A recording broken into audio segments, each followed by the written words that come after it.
Hello po sa inyong lahat mga ka-crypto. Ako po si Pinoy Crypto Trader at sa video na ito ay atin pong pag-uusapan ang tungkol sa balitang ito kay Shiba Inu na kapag nag-invest tayo dito ng $1.96 yan ay nitong nakalipas na 3 taon ay nagkakahalaga na ito ngayon ng higit $14 million.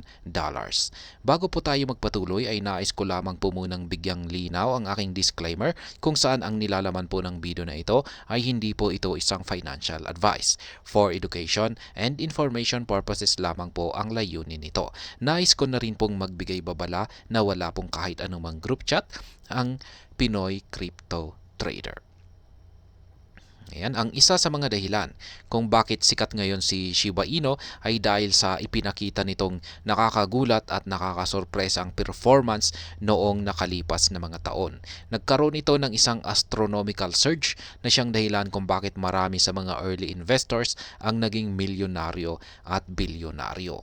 Kaya ngayon ay maraming mga investors ang nag-i-invest dito kay Shiba Inu at umaasang muling mangyari sa ikalawang pagkakataon ang ipinakita nito noong astronomical surge. Pero alam mo ba na hindi lahat ng mga early investors ay kumita ng malaki? Sa katunayan ay marami sa kanila ang natalo. Meron tayong isang simpleng chart dito na nagpapaliwanag sa naging performance ni Shiba Inu mula noong ito ay nailabas. Nag-umpisang lumabas si Shiba Inu sa publiko noong August 1, 2020. Dahil sa bago pa lamang ito, maraming mga investors ang nagka-interest dito. Ngunit ang sumunod na 5 buwan ay hindi maganda ang performance ni Shiba Inu, kung saan ay tuloy-tuloy ang pagbagsak sa presyo nito.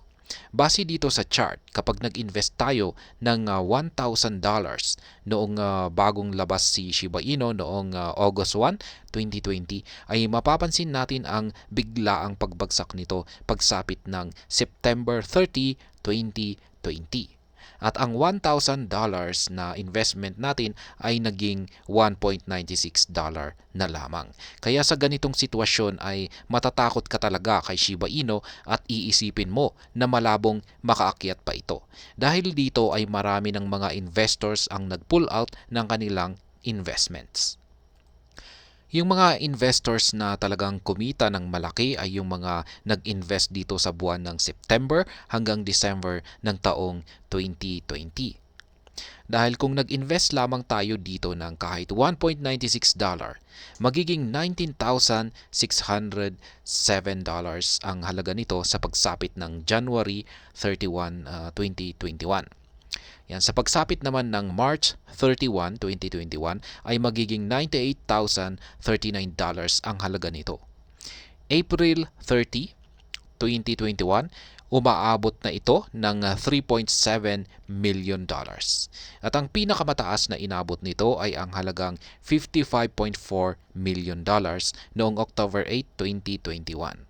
Pero kung hindi tayo nag-take profit dito at hawak pa rin natin ang ating Shiba Inu tokens, nagkakahalaga pa rin ito ngayon ng $14.5 million.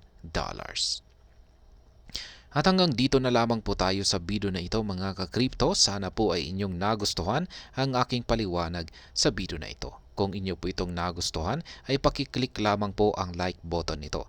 Para naman po sa mga bago lamang dito, kayo po ay aking inaanyayahan para mag-subscribe.